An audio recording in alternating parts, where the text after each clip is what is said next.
Presenečenje sem Donaldu Trumpu čestitev za izvolitev že pred pol leta. Lahko preverite na mojem Facebooku, kdo razume Američane, kdo razume vrednote, za katerimi je stal Donald Trump, ki so obče človeške, ki so normalne vsakemu Američanu, je moral vedeti, da je to zmogljiv človek. Donald Trump je v predvolilni kampanji napovedal prevetritev odnosov s svetom. Kaj to pomeni dejansko za države zaveznice in tudi za Slovenijo? Glede na dosedanje poudarke, jaz pričakujem res najboljše in da je to najboljši možen obet za Slovenijo, kajti to pomeni konec prikritega podpiranja radikalnega islama in s tem tudi islamizacije Evrope, s tem evropske norosti. To pomeni konec tega tako imenovane politične korektnosti in z njim povezanega politično korektnega govora, ki ni nič drugega kot oblika levičarske cenzure in je skrajno škodljiv za ves svet, celo za obstoj civilizacije in seveda konec nebrzdanega levičarjenja, ki smo mogli priča v zadnjih letih, kot rečeno, za Slovenijo same najboljše možne novice. Pa vendarle nekatere njegove napovedi se, da rečemo, prekrivajo z levičarsko agendo, tudi izboljšanje odnosov z Rusijo, nasprotuje prostotrgovinskim sporazumom.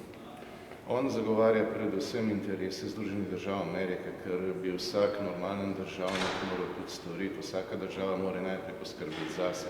Recimo slovenska vlada, če bi bila vredna svojega imena, bi morala najprej poskrbeti za to, da gre na morje 53.000 slovenskih otrok, ki v morju lahko samo sanjajo, ne pa da na morje vleče migrante, ki jih pred tem uvozi in se pri tem dela velike humaniste. Najprej mora zmeraj rešiti svoje probleme, pomagati svojim ljudem, potem se še vedno lahko šele pomaga drugim.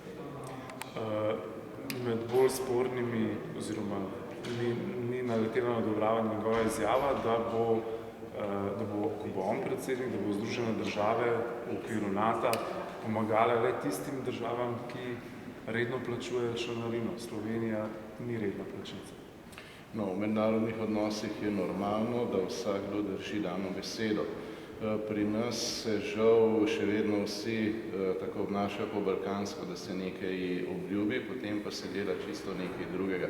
Recimo, mene izjemno zanima, kako bo dr. Cerar uresničeval svojo mednarodno dano obljubo, da bomo v bodoče mejo Republike Slovenije zaščitili na vsak način, torej z vsemi sredstvi. To me izjemno zanima.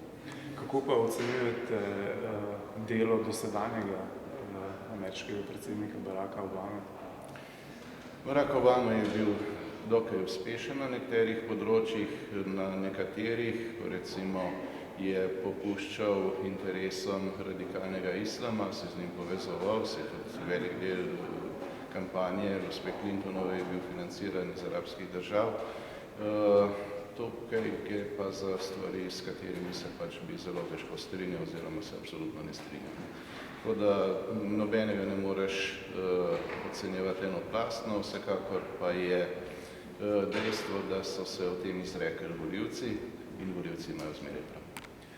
Duterte, Farage, Trump, mnogi drugi podobni politiki, mnogi bi rekli, politični populizem je na svetovnem pohodu.